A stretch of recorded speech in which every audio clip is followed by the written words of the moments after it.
Hola, bienvenido a un nuevo video. En esta oportunidad quiero compartir con ustedes una columna de opinión que leí hace un par de días en Cyper y que me llamó bastante la atención. Yo trato de estar revisando, ojalá de forma diaria, los medios de comunicación para ver qué está pasando en el país, así para leer las noticias, pero una de las cosas que más me gusta hacer es leer las columnas de opinión que se ponen en diferentes medios. Lo que me llama la atención, lo que más me gusta de las columnas de opinión, es que generalmente tratan de algún hecho que se está dando en el país. Pero aparte de eso, como que se aborda un poco de una forma un poquito más teórica. De repente se hace mención a autores y además la persona en la columna de opinión no trata como de ocultar que está dando una opinión o su perspectiva de acuerdo a un tema. Y eso es algo que a mí me parece totalmente humano y totalmente natural para nosotros. Yo creo que todas las personas vamos a tener alguna opinión respecto a lo que está pasando en el país, principalmente en el ámbito de la política, que es el que más me interesa y es como que en general las columnas de opinión tienden a girar más en torno a eso. Y aquí también lo otro que me gusta es que uno puede leer opiniones de personas que quizás piensen diferente a uno o que tengan paradigmas distintos a los que tiene uno respecto a un tema. Entonces, al leer la columna de opinión de acuerdo a lo que piensa otra persona de un tema, puede hacernos contrastar ideas o también ir identificando aquellas cosas con las que estamos de acuerdo. Es como hacer un debate, un diálogo ahí mental con la columna de opinión.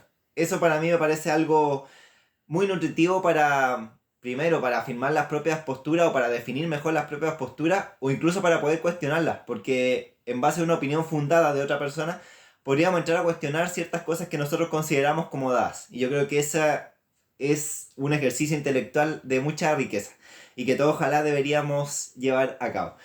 Pero bueno, pasando ya a la columna de opinión, mi intención es leer esta columna de opinión y comentar qué es lo que me parece, en qué estoy de acuerdo, qué interpreto o con qué cosas no estoy de acuerdo. Ahí no recuerdo bien de qué trata esta columna porque la leí hace un par de días, la dejé guardada para hacer este video, así que ahí voy a ir como tipo una reacción a la columna prácticamente. Y la columna se titula El cuento de la participación ciudadana y su autora es Rebeca Carreño Pizarro. Y como dije, esta columna fue publicada en Cyper, el 25 de mayo del 2026.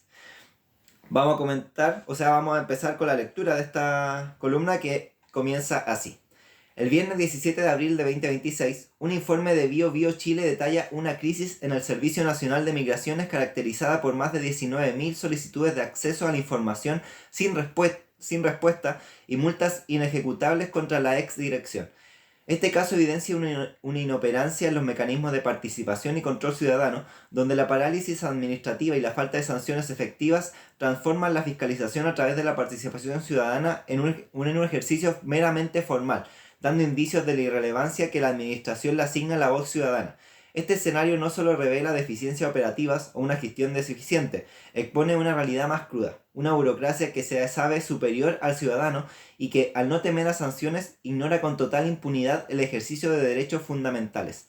Este episodio no constituye un hecho aislado, sino que refleja tensiones estructurales en la relación entre ciudadanía y administración pública en Chile. O sea, aquí aparte haciendo mención a que a pesar de que en Chile haya leyes acerca de la transparencia, como de que el Estado o la administración pública debería entregar la información a la ciudadanía cuando las personas lo requieran, no se suele dar de esa forma, por más que haya normativas. ¿Por qué esto? Porque no hay sanciones tan fuertes para aquello. Y también por el hecho de que se saben como en una posición superior al ciudadano de a pie, pongámosles, que es lo que se suele decir. Como decía Tomás Chati a la señora Juanita ahí, ¿qué pensarán en la señora Juanita? Pensemos en que en este caso a la administración pública, al Estado en general, no le interesa tanto entregarle la información a la señora Juanita para que ésta sepa qué se está haciendo con los recursos, qué medidas se están tomando. Es como que están en una cúpula de poder donde no interesa en realidad entregar la información respecto a la gente sobre lo que se está haciendo, precisamente con los recursos que aporta la misma gente al aparato estatal. Continuando con la columna dice, la participación ciudadana como mecanismo de control ciudadano o control social es el derecho y deber de la población de vigilar y fiscalizar la gestión pública. Su objetivo es asegurar que los recursos y bienes del Estado se utilicen correctamente, previniendo la corrupción y garantizando la eficiencia de los servicios. La ley número 20.500 sobre asociaciones y participación ciudadana en la gestión pública, promulgada en el año 2011, reconoce el derecho de las personas a participar en las políticas, planes, programas y acciones del Estado. Entre las herramientas más conocidas para ejercer tal derecho podemos mencionar, entre otros, los consejos de la sociedad civil, más conocidos como COSOC, las cuentas públicas participativas, el acceso a la información de interés público, ley número 20.285 sobre acceso a la información pública. Sin embargo, la existencia de leyes y cuerpos normativos es una condición necesaria, pero no suficiente para consolidar la participación ciudadana. O sea, hay mecanismos establecidos que supuestamente consideran la participación ciudadana como algo importante. Y de hecho, si nos ponemos a pensar, la participación ciudadana es algo importantísimo, pensando en que las políticas deben estar orientadas a resolver los problemas reales que tienen las personas. Pero ¿qué pasa cuando esa opinión o la participación ciudadana no se lleva a cabo?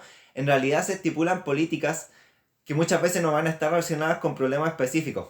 O por ejemplo en el caso de Chile, que es un país muy centralizado, se van a tomar decisiones políticas en la capital del país que o se van a buscar implementar de la misma forma en las diferentes partes del país, en todo lo largo y ancho del país, que tiene condiciones muy diferentes. O sea, es muy variado, por ejemplo, el tipo de políticas que se podría requerir en el norte, en Arica, Antofagasta, las que van a ser requeridas en el sur, Punta Arenas, Coyhaique o Osorno, que es la ciudad donde vivo, son muy distintas entre todos. Obviamente muy distinto también a lo que va a pasar en Santiago, que es algo que considero totalmente normal, pero en este punto donde se hace necesario entonces escuchar lo que piensan o la postura de las personas que habitan realmente los territorios donde se van a implementar las políticas. A mí me parece que algo sumamente necesario y podría decir incluso básico de cara a ocupar bien los recursos.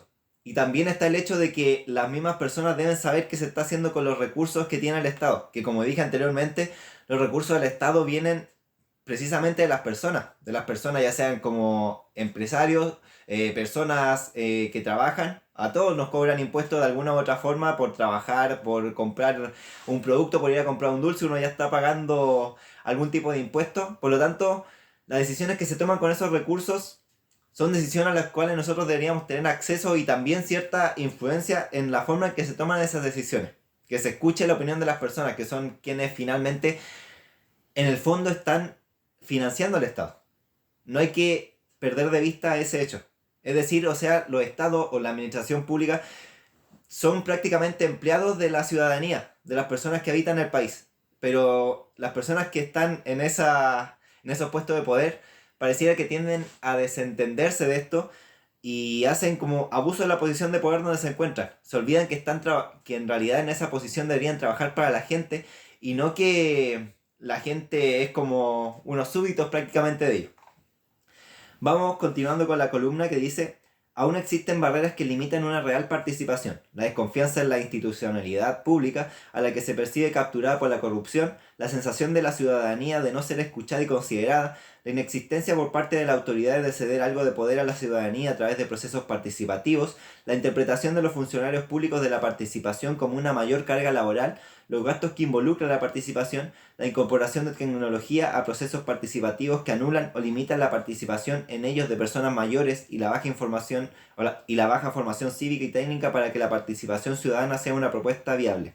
Todo esto parece dar cuenta de brechas considerables entre el discurso político sobre participación ciudadana, la norma legal y la realidad del fenómeno, estableciendo brechas críticas entre la voluntad de participar y la efectividad percibida de los mecanismos institucionalizados para ello. O sea, hay diferentes cosas o diferentes factores que podrían estar influyendo en las autoridades políticas o autoridades administrativas para en realidad no estar llevando a cabo la participación de las personas, como sería de esperar. Una, por el tema de mayor carga laboral. Obviamente, si nos vamos al hecho de tener que escuchar a las personas, tendrían que coordinarse reuniones, ir a territorio, a consultar qué piensan las comunidades o las personas que habitan un determinado lugar. Pero también podríamos pensar que esto a día de hoy es factible de llevarlo a un nivel tecnológico, que ahí entraría así el tema de que menciona aquí la autora de esta columna, que van a haber barreras en cuanto al nivel de uso, por ejemplo, de tecnología por parte de personas mayores y también en cuanto a formación cívica. Que eso yo también creo que es un temazo, o sea, para que las personas puedan participar adecuadamente en política, como la participación ciudadana, deberían tener cierto grado de formación respecto a estos temas, porque si no, los aportes que se van a poder hacer no van a ser muchos. Entonces, todo a partir de una educación, primero, de que todas las personas consideren que hay problemas públicos que son importantes, que podamos resolver entre todos, que la opinión de todos ahí cuenta, pero también que se tenga acceso a las herramientas adecuadas como para que esa participación se dé. Hoy en día yo creo que se cuenta con una tremenda oportunidad con toda la tecnología que iba surgiendo de poder escuchar de forma más fácil que nunca lo que puedan pensar diferentes personas. Pero obviamente aquí van a haber diferencias de acceso, por ejemplo, a internet o a dispositivos donde se pueda acceder a alguna plataforma donde se podrían hacer reuniones virtuales con personas que estén como en territorio aislado. Obviamente van a haber esas dificultades, pero aún así yo creo que los medios que tenemos hoy día como para hacer que la gente participe son más propicios que nunca, pero pareciera que eso no es suficiente para que esa participación se dé en el ámbito de lo político y lo público. Dice, además pareciera no existir conexión entre el diseño y la implementación de los mecanismos de participación ciudadana, viéndose afectados los espacios de participación normados por las debilidades que presenta el aparato público para hacer real un trabajo en esta línea. Así, los funcionarios públicos visualizan la participación ciudadana como una carga adicional de trabajo que representa uno de los tantos requisitos a cumplir para validar la ejecución de decisiones ya tomadas por la autoridad, con poca o ninguna incidencia del ciudadano en decisiones finales sobre política pública. Esto yo creo que es una parte relevante de la columna, o que podría chocar bastante. Que por más que se hagan procesos de participación ciudadana, de repente pareciera que esos procesos de participación ciudadana no son tanto para escuchar de verdad la opinión de las personas, como para tomar en consideración esa opinión para luego formular políticas públicas, sino que más bien se hace la participación para justificar políticas públicas que ya fueron decididas por las autoridades. O sea, la autoridad define una política pública y dice, ya, esto es lo que se va a hacer. Ya, pero entonces tengo que justificar esto de alguna forma. Ya, vamos a preguntarle a la gente, demos las instancias para que estas personas expresen su opinión. Y independientemente de lo que expresen, vamos a llevar a cabo la política pública igual. Y podemos justificar que esa política pública está fundamentada en los intereses de las personas porque hicimos la instancia de participación. Esa pareciera ser la dinámica que se da, en realidad, en cuanto a participación ciudadana, que claramente no es la adecuada. O sea, el tema de las políticas públicas debería venir totalmente como de abajo hacia arriba. Las personas saben mejor que nadie, mejor que ninguna autoridad que pueda estar en Santiago, por ejemplo, cuáles son los problemas que se enfrentan en el día a día. Sí, probablemente se va a necesitar el apoyo de personas expertas en alguna materia para ver cuál es la mejor forma de darle solución a esas problemáticas. Pero si el hecho de que ya las problemáticas son planteadas por parte de una autoridad sin considerar la perspectiva de las personas que supuestamente le aqueja esa problemática, ya partimos desde el marco equivocado. Ya la política pública que se formule va a estar totalmente desacoplada de lo que podría significar los problemas para el día a día de las personas. Dice, continuando aquí, así las cosas, nos encontramos con una gestión pública compartimentada con funcionarios públicos que priorizan muchas veces solo el cumplimiento estricto de la normativa legal sin llegar a gestionar para el cumplimiento del espíritu de la ley, posicionándose desde una superioridad técnica para proteger la burocracia, tratando al ciudadano como un simple receptor pasivo de beneficios y servicios. Gestión asistencialista entre paréntesis. Finalmente, el ciudadano queda relegado al arbitrio de la autoridad y de su mirada sobre la participación, transformando un derecho ciudadano en una dádiva administrativa, un favor que se concede desde el poder y que por lo mismo parece que estuviéramos obligados a agradecer. O sea, nosotros como que deberíamos estarle dando las gracias a la autoridad por hacernos participar, cuando en realidad esas autoridades deberían darnos las gracias a nosotros, primero por estar financiando ya sus propios sueldos, y segundo porque son los problemas de la gente los que hacen necesario que existan ciertos tipos de instituciones públicas. Si no, o sea, en realidad no se justificaría que existan estas instituciones. O sea, ya la existencia de esas instituciones debería estar justificada por problemáticas que tengan las personas de los diferentes territorios en un país. Yo creo que ese es el espíritu que, como se dice aquí, se le hace mención al espíritu de la ley. Yo creo que ese es el espíritu de la institucionalidad pública. Pero por otra parte está lo del espíritu de la ley, que la ley no debe ser cumplida solamente como un trámite. O sea, si se puso esa ley, debe ser porque hay algo detrás, como algo que fundamenta como a un nivel ético, podríamos pensar incluso. Para mí es totalmente ético que las políticas públicas sean implementadas en base a los problemas de las personas y no que una persona venga a decir lo que se hace en el país así de forma autoritaria. Yo creo que por eso precisamente estamos en sistemas democráticos, pero cuando no se da la instancia de participación ciudadana, para que la voz de las personas realmente sea escuchada, para mí por lo menos ya deja de ser una democracia. Yo cuestionaría mucho si en realidad estamos en una democracia o no, porque, o sea, si las decisiones se toman desde arriba hacia abajo, no es tanto la voz de las personas la que se escucha, sino la voz de ciertas élites políticas o económicas dentro de un país. Aquí ya no me quiero meter tanto en ese tema, pero Para mí, si no se escucha la voz de las personas en la participación ciudadana real para formular políticas públicas, en realidad no estaríamos o no podríamos hablar de democracia, que ese es también es un tema que da mucho para pensar. Luego dice, en este contexto los mecanismos creados por ley para ejercer y fortalecer la participación ciudadana van perdiendo sentido y aumentando la burocracia pública. El COSOC suele ser tratado más como una escuela de formación que como un órgano de control e incidencia. Así también, aunque se presentan como espacios de representación técnica o ciudadana, su diseño y puesta en marcha suelen estar permeados por la lógica del poder de turno, situación que podría afectar su legitimidad. En el caso de las cuentas públicas, quedan reducidas a actos de comunicación unidireccional. El instrumento pareciera haber mutado hacia una especie de propaganda política de la gestión de la autoridad de turno que a un ejercicio de participación con la comunidad. Esto da justo ahora que se hizo la cuenta pública, la primera cuenta pública del presidente Kast. Pero más allá de lo que haya sido esa cuenta pública, la dinámica que se da me parece que está muy alineada con lo que dice esta autora. Que en realidad, como el hecho de que las cuentas públicas sean unidireccionales, no habla mucho de la perspectiva que tiene la autoridad respecto a la opinión de las personas. O sea, sí podríamos pensar que una cuenta pública podría tomar un día entero si se diera espacio, no sé, para preguntas o para aclaraciones de algunas temáticas. Y para eso probablemente existan otras instancias. Pero pensemos en un escenario hipotético que en la cuenta pública uno pudiera hacerle preguntas al presidente, teniéndolo ahí al frente. O qué es lo que se piensa hacer, como que especifique un poco más en cuanto a algo que haya dicho en la cuenta pública. A mí me parecería que sería lo más lógico, lo más adecuado, porque, o sea, la autoridad, en este caso el presidente, se debe a la totalidad del país, a la totalidad de las personas. Lo que hace un gobierno va a afectar directo o indirectamente la vida de los ciudadanos que habitan el país. Por lo tanto, sería totalmente adecuado que en ese tipo de instancias se aclaren cosas que quizá el ciudadano que se aleje un poco más de los temas de política, que no está tan familiarizado con esto, ya sea por interés o por falta de educación cívica, como se hace mención aquí también en esta columna, pueda entender un poco o entienda mejor de qué manera van a afectar esas cosas que se pretenden implementar o cosas que ya se estén implementando.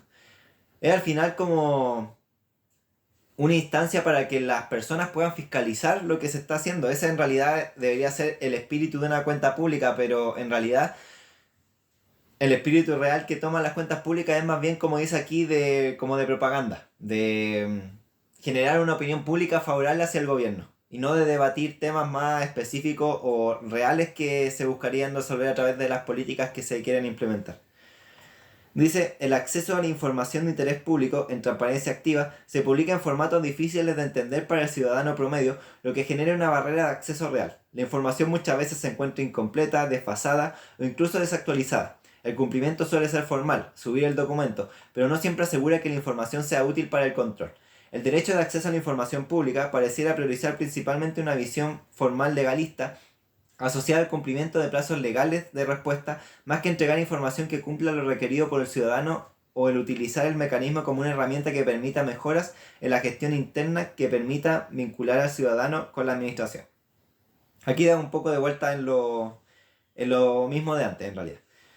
Luego, si bien el marco legal chileno promueve la participación, esto opera con baja intensidad y carácter mayoritariamente consultivo, limitando su efectividad debido a la desconfianza que presenta la ciudadanía en la institucionalidad pública, dando muestra de una desconexión profunda entre las élites políticas y las demandas ciudadanas.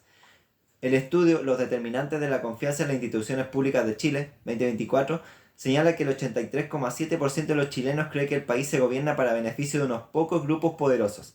Esta percepción alimenta la apatía. Si el sistema se percibe como arreglado, el ciudadano se retira del espacio público. Solo el 22% de los chilenos cree que el sistema político permite que personas como ellos tengan voz en lo que hace el gobierno, lo que crea un vínculo vicioso, un círculo vicioso. La ciudadanía no participa porque siente que su voz no cuenta y que el sistema no es confiable, lo que a su vez debilita los mecanismos de control social necesarios para mejorar la integridad de las instituciones y deja espacios en la institucionalidad pública al surgimiento del germen de la corrupción. Es decir, si las personas ya como que tiran la toalla, como se dice, respecto a la participación que puedan tener en la política, se van a desentender de esta. O sea, yo creo que eso es una de las causas de que hoy en día haya muchas personas que en realidad la política no les interesa, como que ya perdieron la fe en eso. Es como que ya se sabe que los políticos mienten, que en realidad no van a cumplir nada de lo que nos digan en campaña y que en realidad no les interesa escuchar a las personas, sino que más bien están ahí como una élite que trabaja más bien para sí misma y no para solucionar los problemas de las personas. Yo creo que cuando eso pasa, como digo, ya es difícil hablar de una democracia. O sea, para mí una democracia debe basarse en la participación, en la voz de las personas que sufren los problemas, no de imponer políticas públicas centralizadamente. Ahí pierde para mí toda lógica o como que se pierde el espíritu democrático. Y algo que, como digo, da mucho para pensar. Como hacerse la pregunta, ¿realmente estamos en un sistema democrático o en realidad las votaciones, todo eso son más bien como para buscar justificar que se estaría representando la opinión de las personas, cuando en realidad los partidos políticos, las personas que están en el poder son siempre las mismas y toman decisiones en base a intereses más bien propios de los grupos que las financian que para las personas que les dieron el voto. Es algo para pensar en estos tiempos, la verdad. Luego dice, como ya a modo de conclusión, el desafío es buscar canales y procedimientos más efectivos que permitan instaurar una participación vinculante, que permita a la ciudadanía ser parte activa en la decisión de políticas públicas y no un trámite más en el flujo de un proyecto. Debemos superar la dicotomía entre la promesa del gobierno abierto y la realidad de un monólogo institucional que no escucha.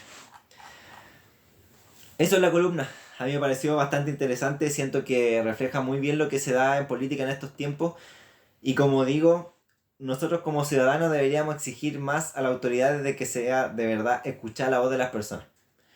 Lamentablemente creo que como el mecanismo que tenemos en estos tiempos para castigar a las autoridades políticas que no cumplen en realidad con lo que le piden las personas que votaron por ellas, es no volver a votar por esas personas o no volver a votar por esos partidos. Y así con el tiempo se podría ir limpiando la política, pero también puede ser una visión utópica mía. No sé si se puede hacer tanto eso, pero sí considero que la ciudadanía debería exigir de alguna forma de que la voz de las personas sea realmente escuchada y que las políticas públicas vayan relacionadas a problemas que tengan las personas y no a ideas locas que pueda haber tenido o soñado el gobierno o las autoridades políticas de turno. Me parece que algo que es importante que se mejore como sociedad para fortalecer la democracia precisamente y de hecho para poder decir que estamos en democracia.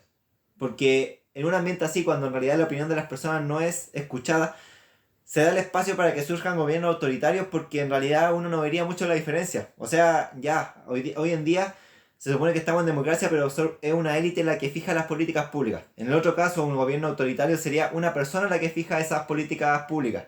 ¿Qué tanta diferencia puede haber entre una cosa u otra?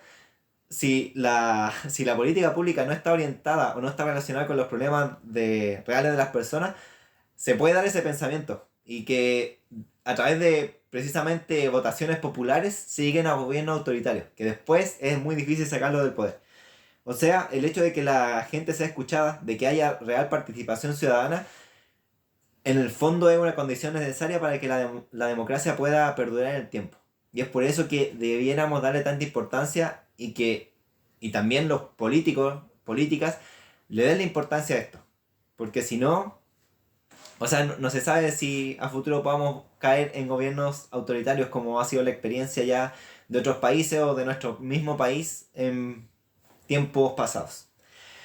Así que bueno, con eso ya lo vamos a dejar hasta aquí. Voy a dejar el link de la columna en la descripción del video para que si te interesa la puedas leer tú mismo, tú misma y puedas sacar tus propias conclusiones, porque obviamente aquí yo la interpreto en base a lo que pienso, en base a otras cosas que he leído y en base a los paradigmas que yo tengo respecto a lo que debería ser la democracia o la política en un país. Pero tus paradigmas, tus pensamientos pueden ser distintos, así que sería bueno que si te interesó la columna, puedas leerla por tu cuenta y saques tus propias conclusiones. Como que debatas tú con esta columna. Esa para mí es un gran ejercicio de hacer con este tipo de información o cosas que se suben en los medios de comunicación. Y también te recomiendo leer siempre medios de comunicación variados, no solamente uno, porque si no va a caer en la lógica como de ese medio de comunicación. Por más que los medios de comunicación en teoría busquen ser objetivos, van a tener alguna línea de pensamiento. Es por eso que es bueno leer diferentes medios de comunicación para no quedarse atrapado en una sola línea, sino más bien una visión amplia y, como digo, importante, sacar las propias conclusiones respecto a lo que se va sabiendo de lo que está pasando en el país, de lo que piensan diferentes, no sé, grupos, medios de comunicación, partidos políticos, autoridades políticas, etc. Así que bueno, te agradezco si llegaste hasta este punto y nos vemos en una próxima si la vida lo permite.